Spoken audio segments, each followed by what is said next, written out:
Forget Netflix. The best sci-fi treasures are hiding in plain sight, completely free on YouTube. While the algorithm pushes polished blockbusters, underground masterpieces lurk in the shadows, predicting our future with eerie accuracy and pushing boundaries mainstream films wouldn't dare touch. What if the most mind-bending visions of tomorrow were just a search away?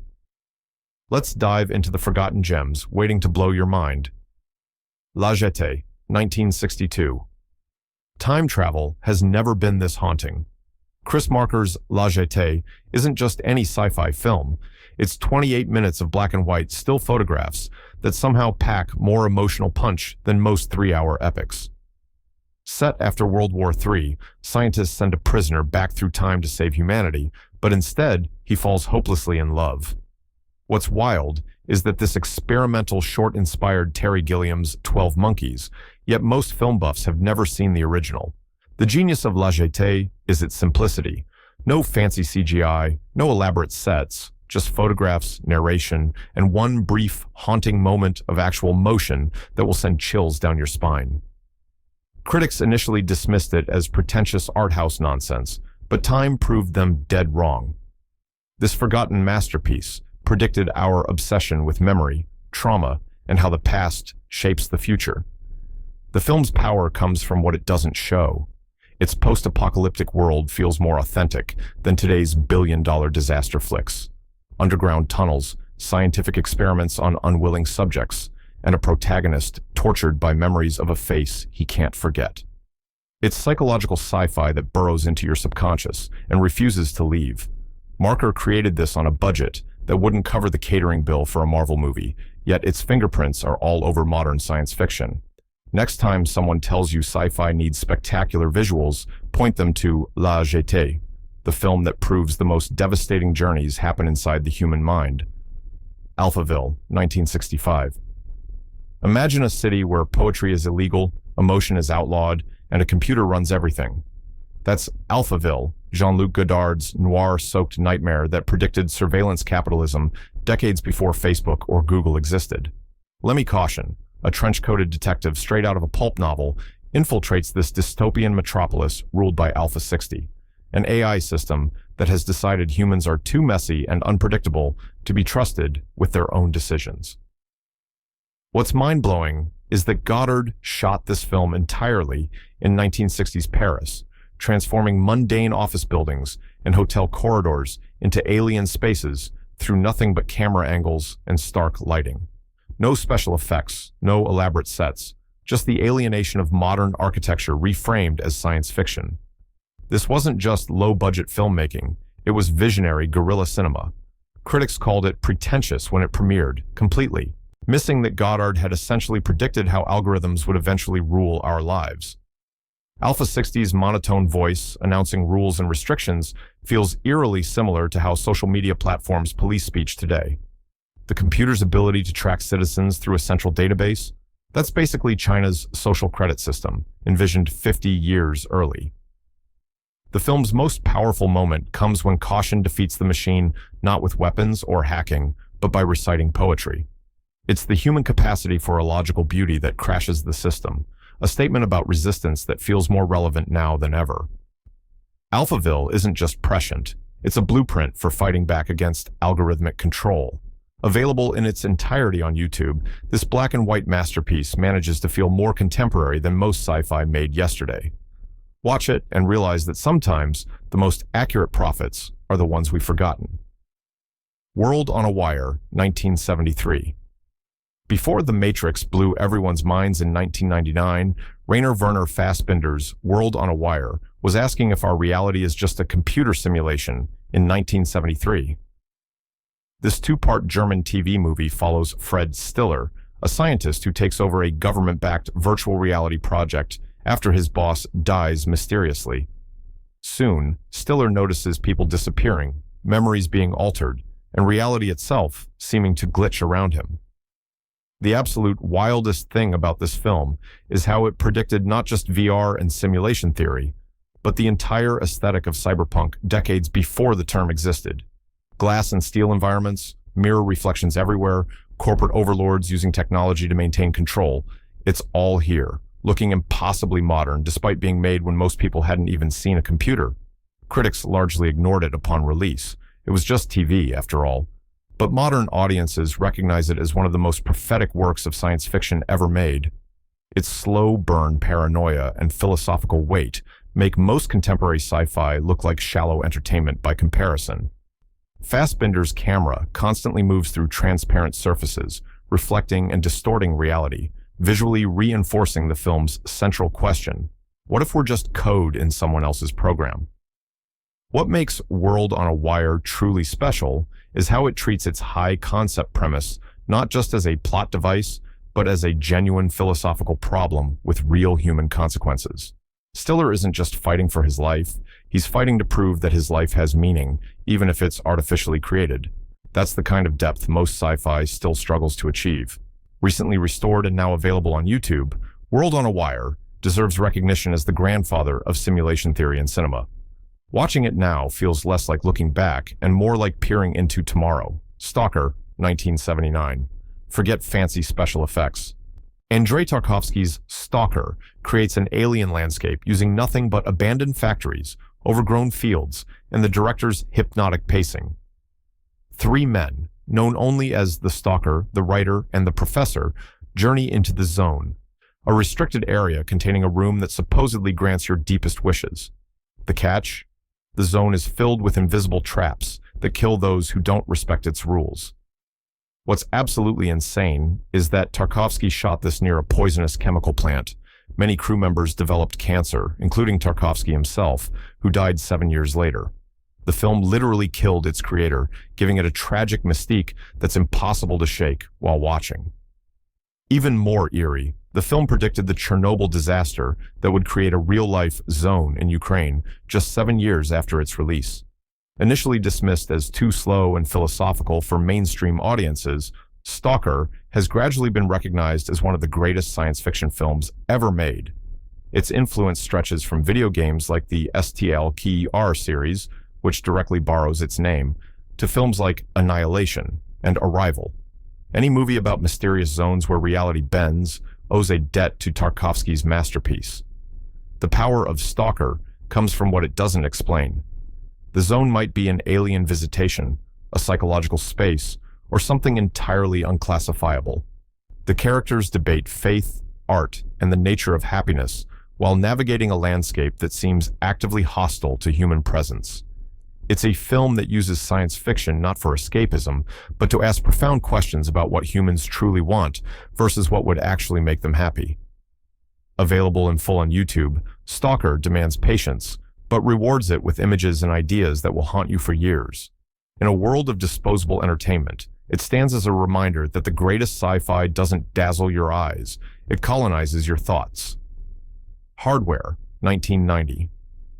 Post-apocalyptic nightmares don't get more aggressive than Hardware, Richard Stanley's neon-drenched cyberpunk horror show.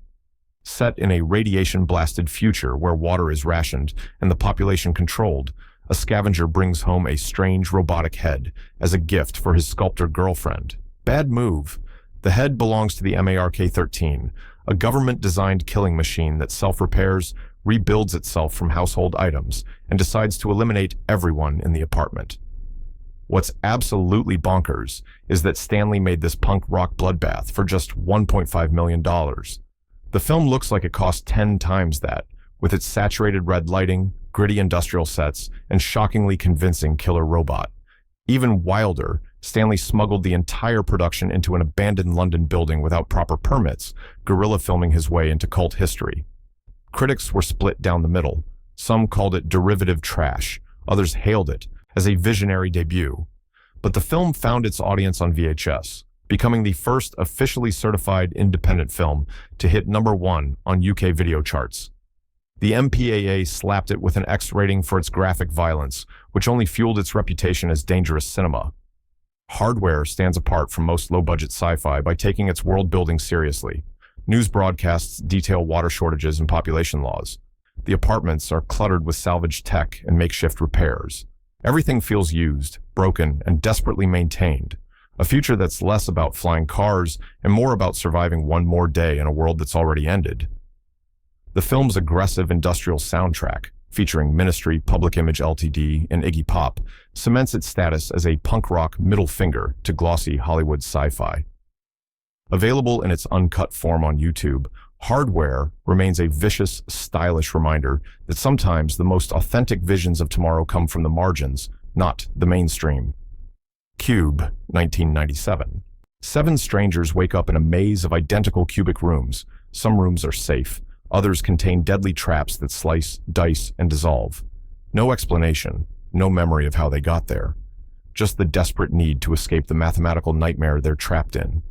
That's Cube, the Canadian thriller that proves you don't need a massive budget to create a sci-fi masterpiece. Just a single set, clever writing, and a killer premise. The absolute madness of Cube is that director Vincenzo Natali only built one room. One. The production team simply changed the colored panels and lighting to create the illusion of different cubes, stretching their microscopic $350,000 budget into a film that looks 10 times more expensive. This ingenious constraint forced the filmmakers to focus on character and tension rather than flashy effects.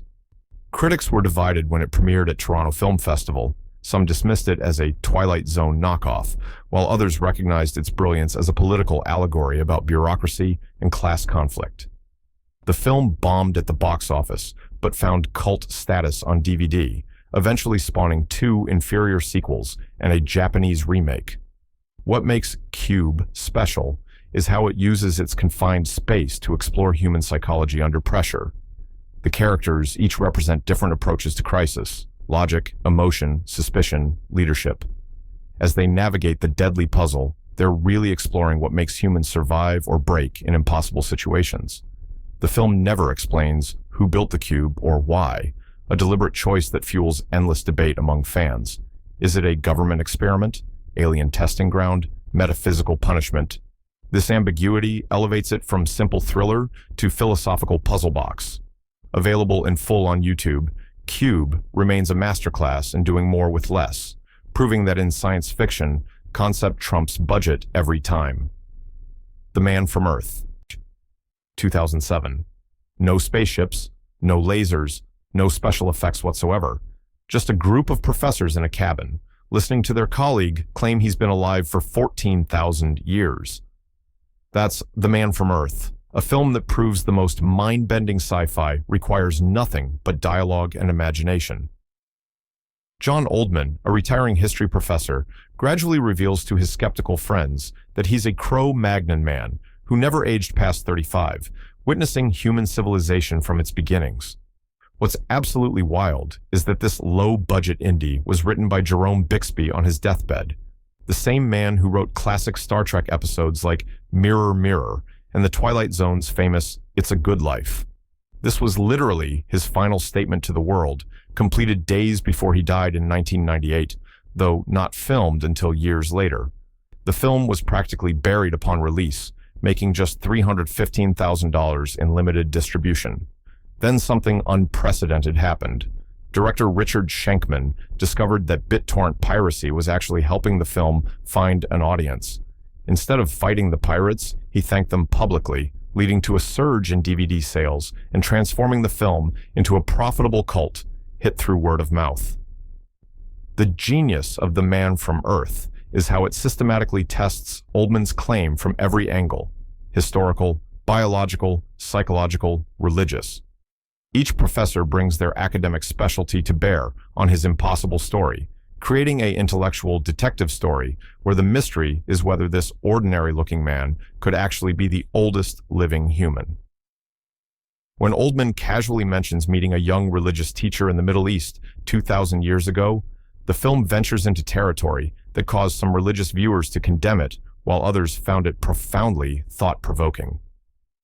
Available in full on YouTube, this dialogue-driven masterpiece reminds us that the greatest science fiction isn't about spectacle, but ideas. Ideas that challenge our understanding of humanity, history, and belief itself. Primer, 2004. Time travel stories are a dime a dozen, but Primer stands alone as the most realistic, complex, and utterly mind-bending take on temporal mechanics ever filmed.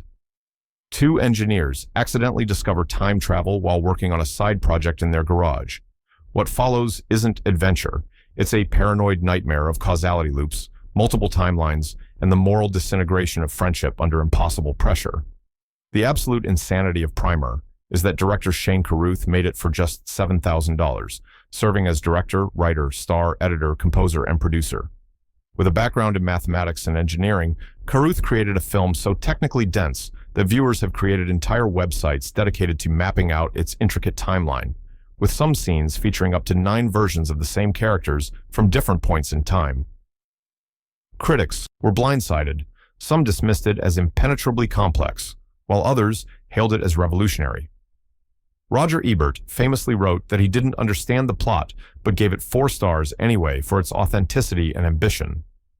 The film won the Grand Jury Prize at Sundance, then promptly disappeared from theaters, finding its audience years later through DVD and online streaming. What makes Primer unique is its absolute refusal to dumb down its science. The characters speak in dense technical jargon, never pausing to explain concepts to the audience. The time travel device itself looks like what engineers might actually build, a metal box lined with superconducting materials, not a sleek Hollywood machine with flashing lights. The film becomes progressively more fragmented and disorienting, mirroring the characters' increasing manipulation of time. Dialogue becomes unreliable as you realize you're watching conversations between people who have experienced different timelines and are hiding information from each other and from the audience. Available in full on YouTube, Primer isn't just a film you watch, it's a puzzle you solve, demanding multiple viewings to fully appreciate its intricate design. Beyond the Black Rainbow, 2010, neon lights, analog synthesizers, retrofuturistic technology dripping with menace. Beyond the Black Rainbow is what happens when 1980s sci-fi aesthetics take a bad acid trip. Set in 1983 at the mysterious Arborea Institute, the film follows Elena, a young woman with psychic abilities who's held captive by the increasingly unhinged Dr. Barry Nile. As Elena attempts to escape, we're pulled into a hallucinatory nightmare about mind control, transcendence, and the dark side of New Age philosophy. What's absolutely wild is that director Panos Cosmatos created this film as a tribute to VHS box art for movies he wasn't allowed to watch as a child. Growing up, he would stare at horror and sci-fi covers in video stores, imagining what these forbidden films contained. Beyond the Black Rainbow is essentially his attempt to create the movie he imagined from those tantalizing covers, a psychedelic head trip that prioritizes mood over narrative logic. Critics were deeply divided. Some dismissed it as style over substance, while others hailed it as a visionary work of art. The film barely made a blip at the box office, but has gradually built a cult following among fans of avant-garde cinema and retro sci-fi aesthetics. It's now recognized as a major influence on the synthwave movement and retro-futuristic visual style in everything from Stranger Things to modern video games. The film's power comes from its meticulously crafted atmosphere. Every frame is composed like a painting, with stark primary colors bathing sterile, white environments. The droning synthesizer score by Sonoya Caves creates an overwhelming sense of dread. Dialogue is minimal, with the film relying on pure visual storytelling that borders on abstract art at times. Available in its entirety on YouTube, Beyond the Black Rainbow isn't for casual viewing. It's a deliberate throwback to the days when science fiction could be genuinely unsettling and experimental. For those willing to surrender to its hypnotic rhythms, it offers a unique experience that feels simultaneously nostalgic and utterly alien. A Coherence, 2013. 8 friends gather for a dinner party on the night a comet passes overhead. The power goes out. Strange things start happening. Reality begins to fracture. What unfolds in Coherence is the most inventive low-budget sci-fi mind-bender in decades, using quantum physics to turn a simple dinner party into an existential nightmare. As the friends investigate a darkened house down the street, they discover something impossible, alternate versions of themselves from parallel realities. What's absolutely insane is that director James Ward Byerkit shot this film with no script. The actors received individual note cards each day with their characters' motivations, but no dialogue or plot details. The entire film was improvised in Byerkit's house over 5 nights, using a crew of just 5 people and a budget so small that when a wine glass broke during filming, they had to incorporate it into the story because they couldn't afford a replacement. Critics were stunned by what this micro-budget film accomplished, with many hailing it as proof that concept and execution trump expensive effects every time. The film won multiple festival awards but remained largely hidden from mainstream audiences, finding its following through word of mouth and streaming services. The genius of Coherence is how it uses its limitations as strengths. The handheld camera work and naturalistic dialogue create an unsettling realism that makes the quantum weirdness more effective. As reality fragments further, the characters face the ultimate identity crisis. If there are infinite versions of you, which one deserves to survive? The tension builds not from monsters or violence, but from the psychological horror of confronting your own alternate choices and possibilities.